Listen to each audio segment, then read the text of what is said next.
What's something that was pointed out to you that you can't unsee?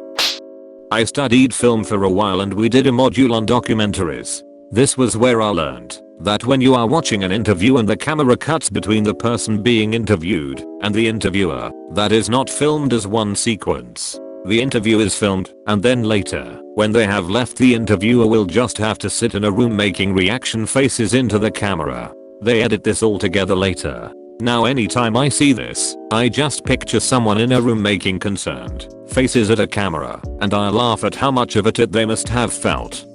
Bad coffee cup acting. When actors in TV shows and movies are holding a cup or pretending to drink out of it, but it's really obvious that the cup in their hands is completely empty based on the way they're holding it. From David Wang's excellent book, John Dies at the End, she pointed out to me that if Indiana Jones had just stayed home, Raiders of the Lost Ark would have turned out exactly the same way. The Nazis would have opened the Ark and gotten vaporized. Then, during The Empire Strikes Back, she paused the movie when a character referred to Luke's ship as an X-Wing, which is impossible, she said, because there's no way that ship should be called an X-Wing, based on it being physically shaped like the English letter X, since an ancient race of people in a distant galaxy would never have seen that letter before. I'm not sure if they do this in US, but in UK, TV presenters would sometime go to people's house/office to interview them. There would be a shot of the people stopping what they are doing to go and open the front door acting all surprised, but the cameraman and boom man were already there inside the house with the interviewee the whole time. Tom Cruise. His ducking teeth do not like up in a normal way like everyone else in the world, specifically his front teeth. Everyone has their two front teeth in the front of their mouth with the split between the teeth somewhere in the middle. Not Tom Cruise though. He has one tooth directly in the middle of his smile, rather than the split between the two front teeth. I can't remember if I just noticed it one day or someone pointed it out to me, but I can tell you that I can longer watch anything he is in. It drives me up the wall. It's a relatively small detail, but it is a giant distraction for me. When girls bend over in front of you with a low cut top and a bra that not hides but reveals their chest in its shoulder strap adjustment or cut, it's for you to be carefully looking at, especially if she's fond of her left shoulder. If they didn't want you looking, they'd adjust it up, wear different clothes, bend differently, or push their top into their chest. You're not a pervert, so long as you obey a reasonable curfew with how long you look. People like being looked at. Sometimes it's a bit taboo to talk about. This is way late and will probably never be seen.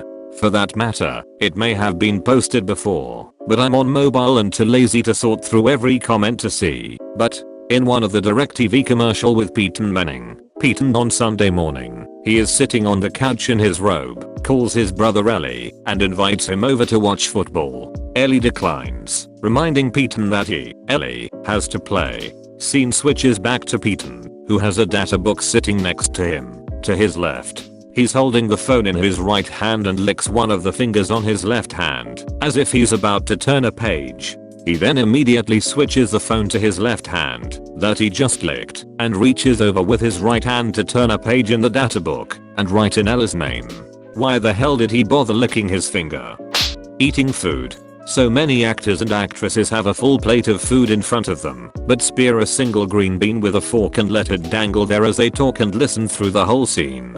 I'm always impressed when I see an actor take a mouthful of food and actually chew it as they speak. People usually eat when they're hungry, except in movies and TV.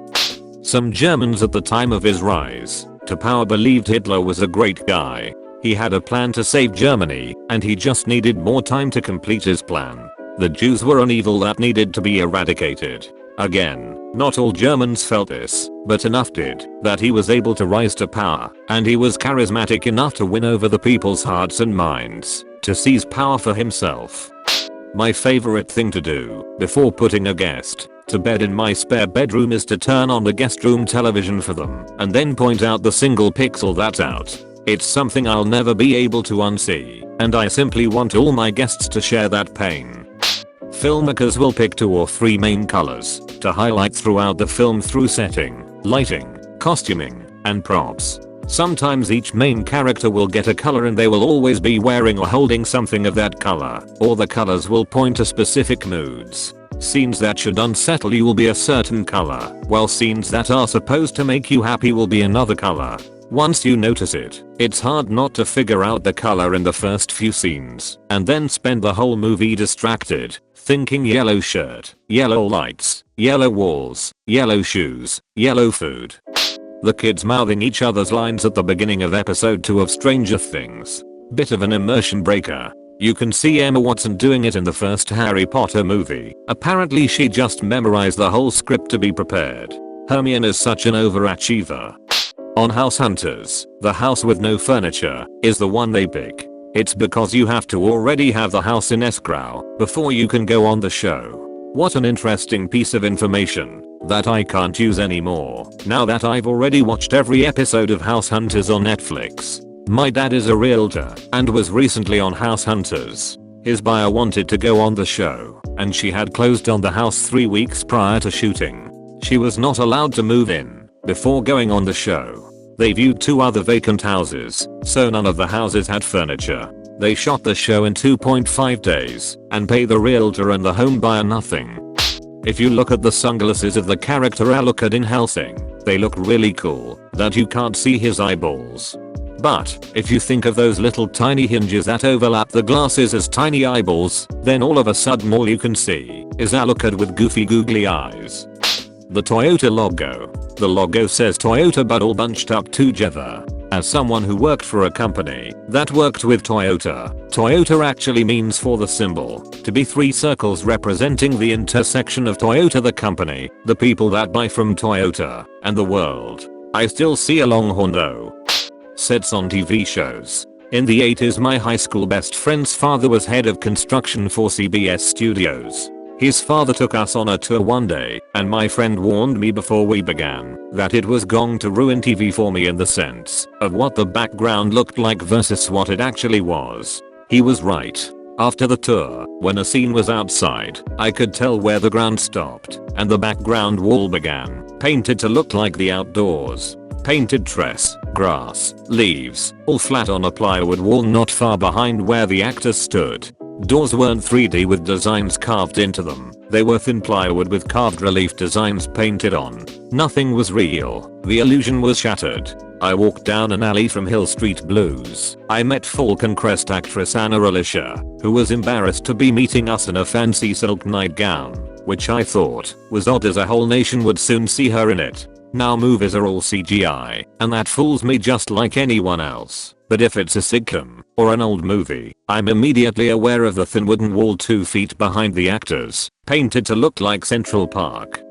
From David Wang's excellent book, John Dies at the End, she pointed out to me that if Indiana Jones had just stayed home, Raiders of the Lost Ark would have turned out exactly the same way. The Nazis would have opened the Ark and gotten vaporized. Then, during The Empire Strikes Back, she paused the movie when a character referred to Luke's ship as an X-Wing, which is impossible, she said, because there's no way that ship should be called an X-Wing, based on it being physically shaped like the English letter X, since an ancient race of people in a distant galaxy would never have seen that letter before. I did this to my mother. She showed me her favorite photo of her childhood. It proved to her mind that the shit her siblings said about their upbringing weren't true. Gramps wasn't a vicious violent shat, because there he was with her, on a bed. Her brother on the floor. He's lying on the bed. It's casual, unposed, just a quick snippet of what life was really like when she was growing up. What about the handgun? What? Goes mother. The handgun. Your father is holding a handgun in front of his children. This is him in another of his abusive suicidal episodes. It's not a happy snapshot of your childhood. Jesus, ma. 50 odd years she had been looking at that photo, and she had never seen the handgun. Blue waffle. It can't be unseen. Everywhere I go I'm reminded of that blue casserole of filth. I come down for breakfast, my mum serves me waffles. I get up and go to the fruit bowl for something different and spot a moldy peach. At night I dream of being engulfed by a gigantic blue waffle infested vagina. The air around me is saturated with the toxic odor of rotten fish. I sweat profusely, but it doesn't cool me down from the rancid heat of the floating vulva. 2 mangled labia dangle down like the chin of an elderly turkey. Each one is dripping with what can only be described as liquid death. slapping me in the face as they swing about. I stare up into the gaping abyss of crusted anarchy as my face is sprayed by the collateral created by burst cysts filled with mustard yellow pus. Through the twisted labyrinths of mold and decay, I gaze into the darkness, and it gazes back at me. Subscribe and leave a like please.